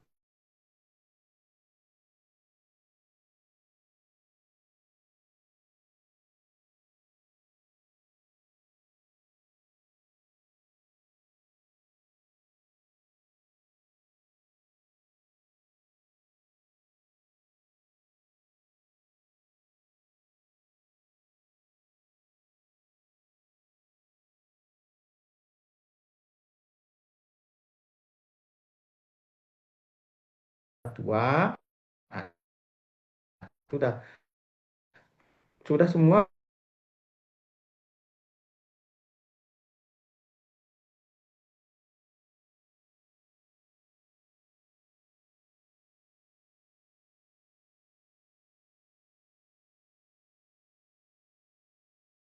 harus tahu kan, unggas yang jantan itu umur lebih dari 40 sudah terjadi penurunan kualitas spermnya. Betina di umur di atas 45 minggu sudah terjadi penurunan kualitas telurnya gitu. Kalau sudah penurunan kualitas telur, nah, itu sudah bahan-bahan yang untuk mensupport kehidupan di dalamnya itu sudah berkurang. Itu maksudnya. Ya. SST itu sperm storage tubulus, tempat penyimpanan sperma atau sering disebut dengan sperm nest, sarang sperma. Ya Rumi ya, sperm, sperm storage itu penyimpanan, tubulus itu ialah sejenis apa namanya saluran ya. Nah, di dalam SST itu ada cairan SST. SST itu bersekresi, dia mengeluarkan cairan. Nah, cairan itulah yang bisa menghidupi sperma. Sperma dimanjakan sekali ketika masuk ke sana tuh apapun kebutuhan sperma dipenuhi. Ya, nah, itu ketika ayam jantan itu berada pada masa produktif.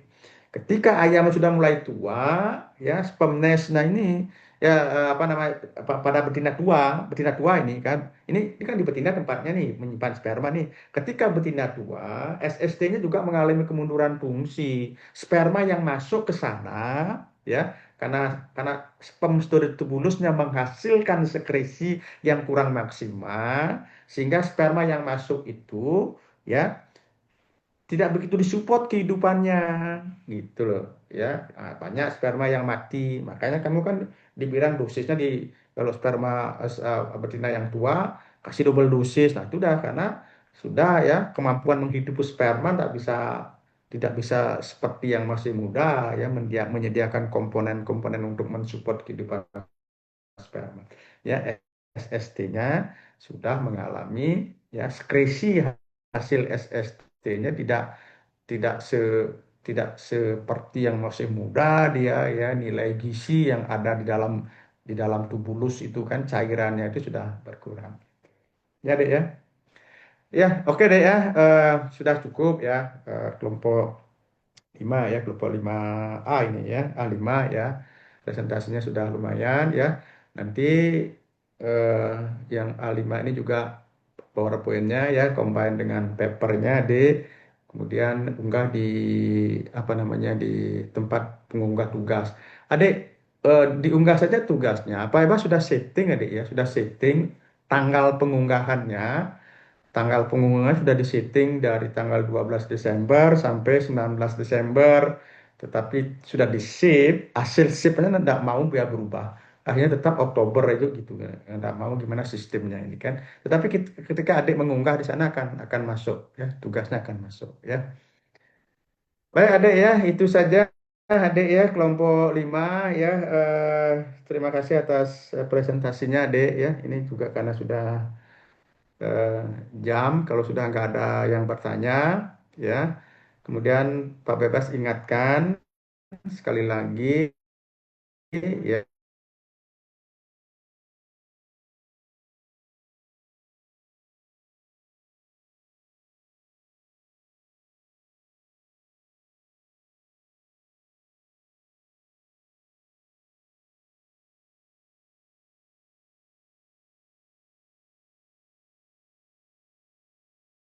tahu ya, kelompok 4 ya hasil diskusinya ya, diskusinya gitu ya.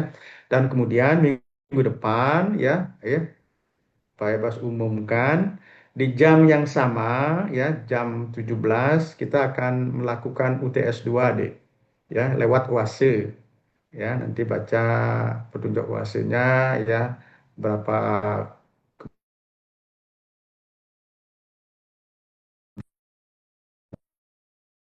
kebutuhan waktu yang yang sinyalnya kurang baik, mohon mencari sinyal deh ya, di mana cari sinyal agar sinyalnya bisa stabil ya, nanti biar bisa kirim soalnya kan. Ya, baik Adek ya, untuk hari ini itu saja Adek ya. Terima kasih atas perhatiannya Adek ya. Selamat malam Adek. Terima kasih Adek bisa live Dek ya. Selamat malam, Prof. Selamat malam, Terima Prof. kasih. Adek.